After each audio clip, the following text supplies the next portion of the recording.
Holy fucking shit. I'm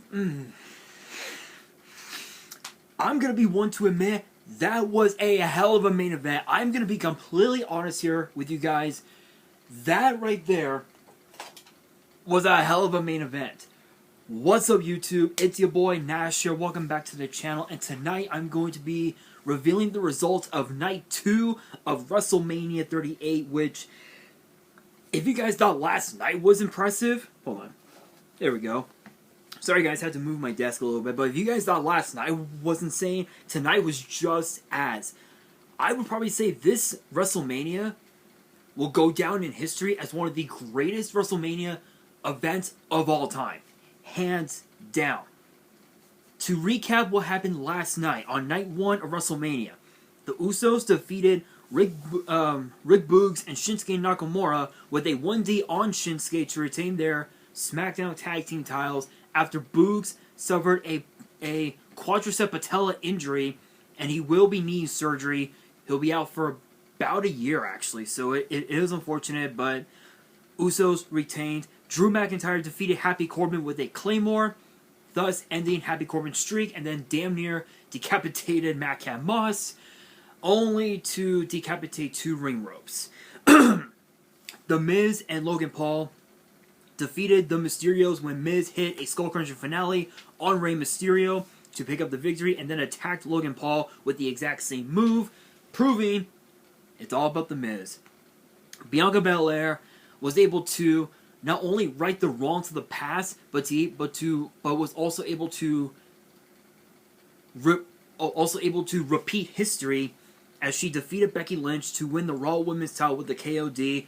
Cody Rhodes, the American Nightmare, after 6 years of being away from WWE, made his impactful return and defeated Seth freaking Rollins with a Crossroads to pick. Absolutely insane. I never thought I would ever be able to call a Cody Rhodes match ever again. I never thought I would, but here we are, right? Charlotte Flair defeated Ronda Rousey with a wicked boot to the face to retain the SmackDown Women's title, even though Ronda Rousey tapped out Charlotte Flair. And then, of course, the Kevin Owens show with Stone Cold Steve Austin as Kevin Owens' guest. Owens ended up challenging Austin to a no-holds-barred match, and Austin picked up the victory with a stunner, which was awesome. Now for Night 2. Night 2 kicked off with RK Bro defending their Raw Tag Team titles against the Street Profits and the Alpha Academy, which this was actually one of the best tag team title matches we had ever seen in a while, actually. The closing moments of the match, Randy Orton hit Chad Gable with an RKO in midair, mind you, to retain the Raw Tag Team titles. But it was what happened after that that completely shocked the world. The Street Profits and RK Bro were about to toast, obviously, a lot of respect, but of course, Chad Gable, being the jackass that he was, he decided to stop all of that, but not until the Street Profits and RK Bro invited Gable Steveson, two-time NCAA Division I champion and Olympic gold medalist, and current Raw superstar, actually, pretty crazy enough. Chad Gable ended up getting in the face of Steveson, and he got his ass beat by Gable, proving that Gable Steveson is going to be a force to be reckoned with when he does show up to Monday Night Raw. We might see him tomorrow night. It might be next week. Who the fuck knows? All I know is that he's going to have one hell of a run on Monday Night Raw. Then we got to see the return, the in-ring return of the almighty Bobby Lashley as he went one-on-one with the Colossus Omos. And this matchup actually just pretty much came to pass last week when Lashley made his return to WWE after suffering a concussion back in February at Elimination Chamber inside the cage itself, thus having to give up the WWE title. Lashley ended up coming back. He had heard the chatters of about Omos, and he was like, you know what? I'll test out my skills against Omos. His entrance, though, Lashley's entrance, though, lit. Hella fucking lit. And this matchup lived up to all the hype that was set out to have been over the course of the last week. And Bobby Lashley, there's a reason why he's called the Almighty, is because he was able to suplex a 400-pound man in Omos and then hit him with a massive spear to pick up a victory, thus not only being able to secure his spot as the most dominant man on Raw, but also putting his name potentially back in the hat for a future shot at the WWE title. Huh? You guys are thinking, wait a minute, what about the WWE title? Don't worry. Do not worry, guys. I will get to that here in a little while. Do not worry. Trust me. What you guys are about to hear about that matchup, absolutely insane. Absolutely insane. It lived up to the hype. Almost. Next up, we have a match that dated all the way back to last December, right around like last December, when Sami Zayn went up to Johnny Knoxville and told him, "You're not allowed to compete in the Royal Rumble match." Actually was this past January at the beginning of the year, actually, where Sami told Johnny Knoxville, "You can't compete in the Royal Rumble," and we were told he was allowed to compete. He actually qualified to compete in the Royal Rumble match, in which then sparked this personal rivalry. Sami Zayn injected himself into the Jackass Forever premiere in downtown LA back over in Hollywood. Johnny Knoxville cost Sami Zayn the Intercontinental title over Ricochet, which was insane. And this match came to pass. Anything goes, no rules. Pinner submission takes it. Plain simple. I swear, I felt like I went into a time warp with this one because we got to see Chris Pontius strip to a fucking Speedo. Literally, a fucking Speedo at WrestleMania. What the fuck? We got to see Wee Man beat the living shit out of Sami Zayn and then body slam Sami Zayn, which was insane. And the dude, I don't even know. I don't know how to describe it. I do not know how to describe it.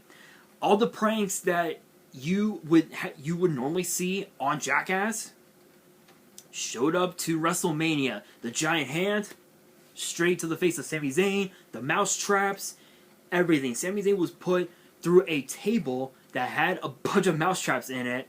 And the closing moments of the match, Sami Zayn got hit with a giant mouse trap. Literally, it was big enough for a person.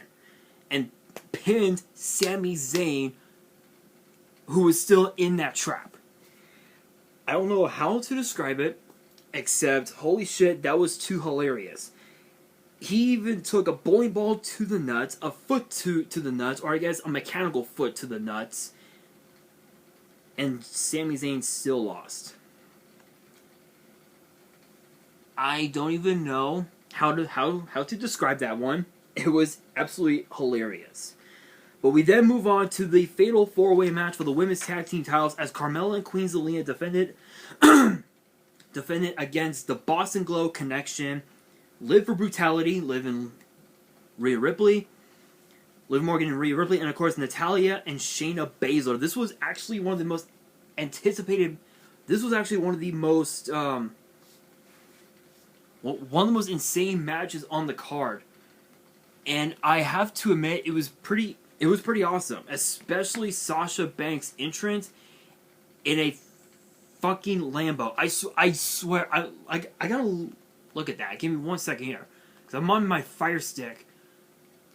Yep, that is definitely a Lambo. I just had a look at it. It is indeed a Lambo. And here's the thing. You guys know, when it comes to Sasha Banks and WrestleMania, they do not mix so well. Her first WrestleMania match was in AT&T Stadium. She ended up losing in a triple threat because of the Nature Boy Ric Flair. 1 year later in Orlando, at the Citrus Bowl, was a fatal four-way, and she ended up getting eliminated by, I believe, Charlotte Flair. WrestleMania 38 was on the kickoff show. She competed in the first ever WrestleMania Women's Battle Royal and got eliminated by Bayley. She walked into WrestleMania a year later as a women's tag team champion and lost the titles.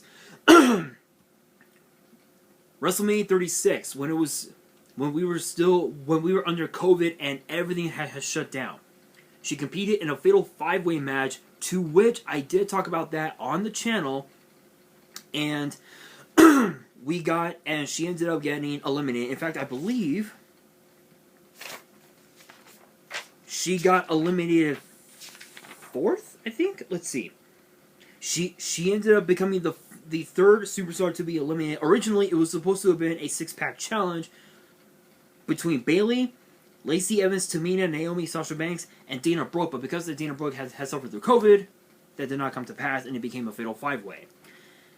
Last year's WrestleMania, she defended the SmackDown Women's title in the main event of Night 1 of WrestleMania and lost to Bianca Belair. Tonight, she broke it. She broke the WrestleMania jinx inside AT&T Stadium and pinned Carmella.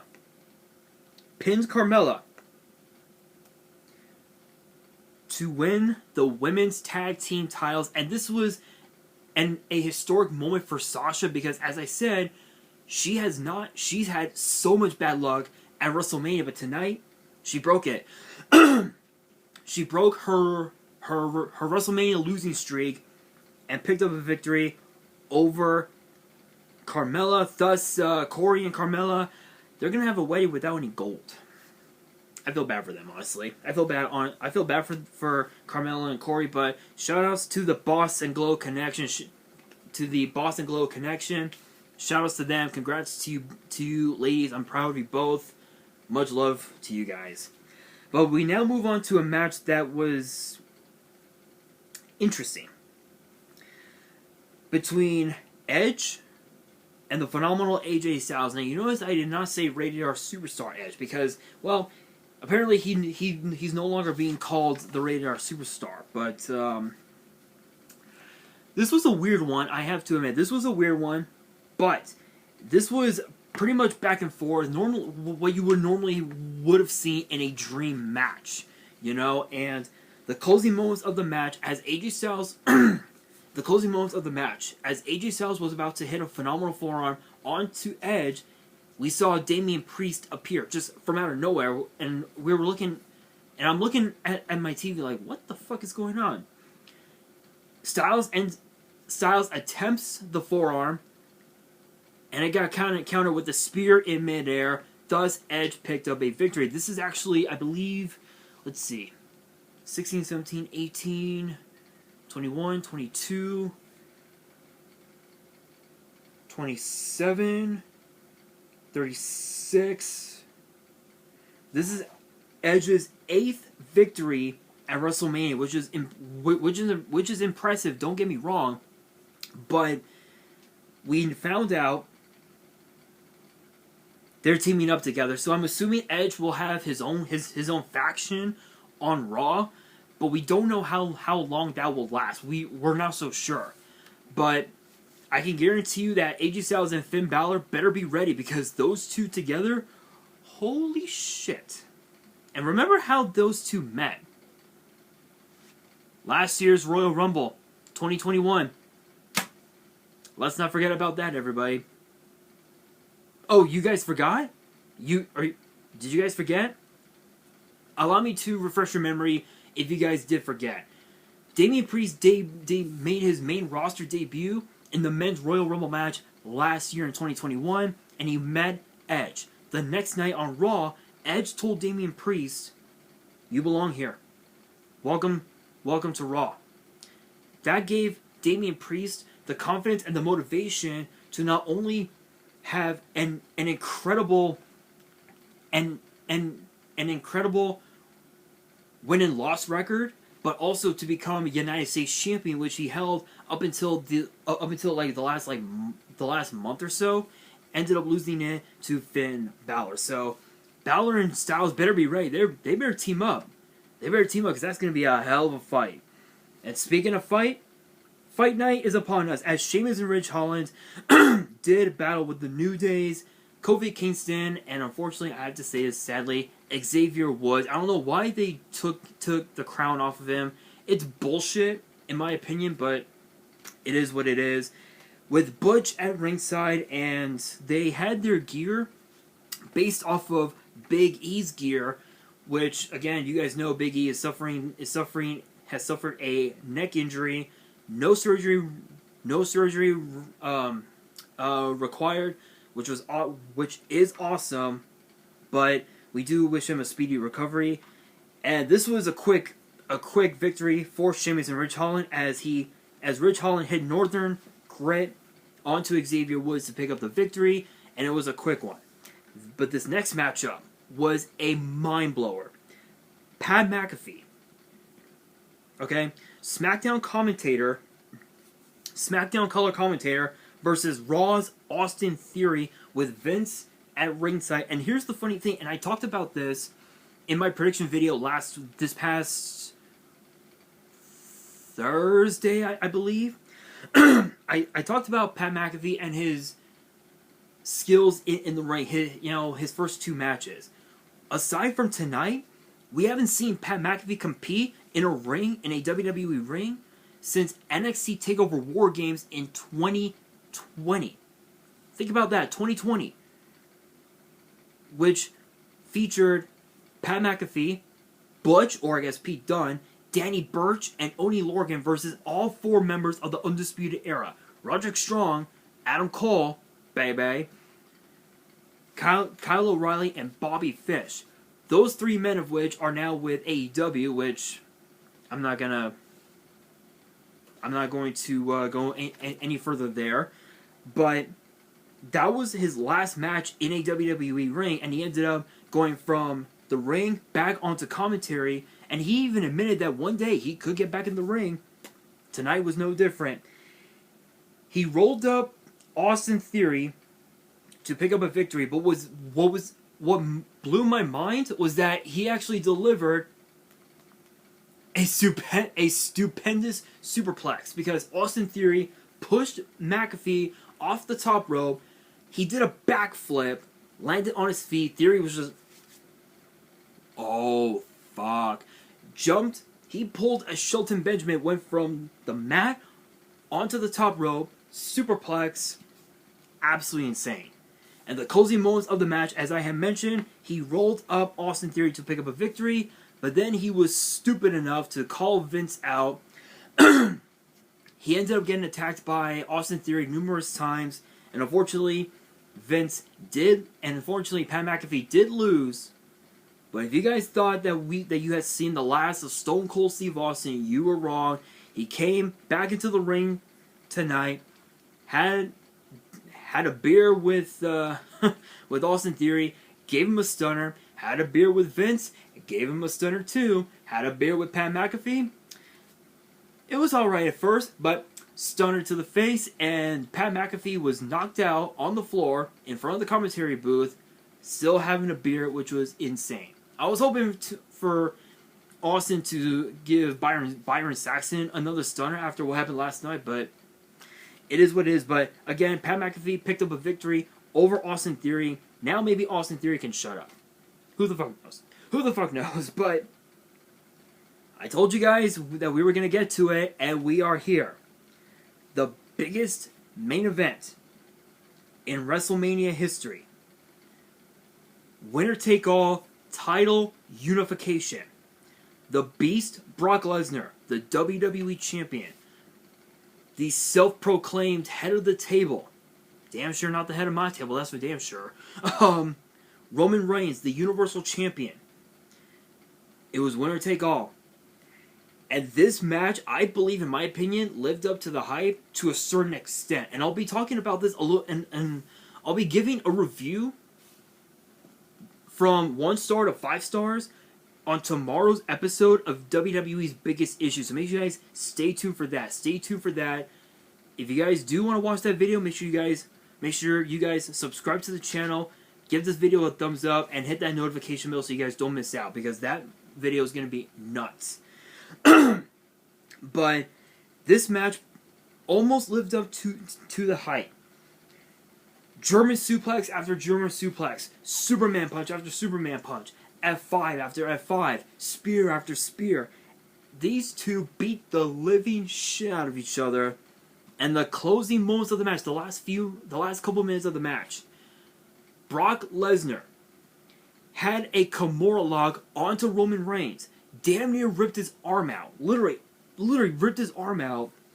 And Paul Heyman, being the walrus that he is, the weasel, if you will, pushed the bottom rope, allowing Reigns to grab onto the rope. And as Lesnar was about to hit an F5 onto Reigns, backed out, hit him with the spear with only one arm. With one arm. One arm. Hit Lesnar with the spear and picked up a 1-2-3 to unify the WWE and the Universal titles, thus becoming the WWE Universal Champion, which I don't know if they're going to have one title or not, but I can guarantee you that Roman Reigns is going to... He'll be champion for a while. I can guarantee you that. But as far as who can take the title off of him, who knows? Who knows? Only time will tell. Who knows? Maybe you guys might see me on in WWE. I challenge Roman Reigns at Backlash in Yu-Gi-Oh. Who the fuck knows? No one knows. No one knows. We might see The Rock come back. There were rumors of that. We might see Cody Rhodes get involved. We don't know. Who the fuck knows? All I know is that Roman Reigns picked up an insane victory over Brock Lesnar. But that brings me to the question of the day. What were your guys' thoughts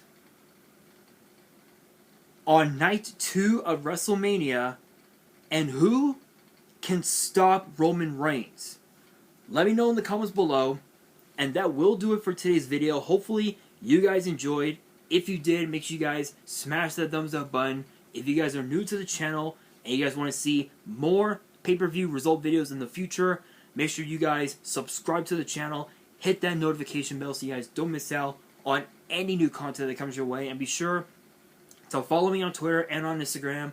All the links will be in the description below. And as always, if you guys want to send me fan mail and you guys want to see me open it up here on the channel, the info will be in the description as well. And on that, this is your boy Nash, signing out. Holy shit.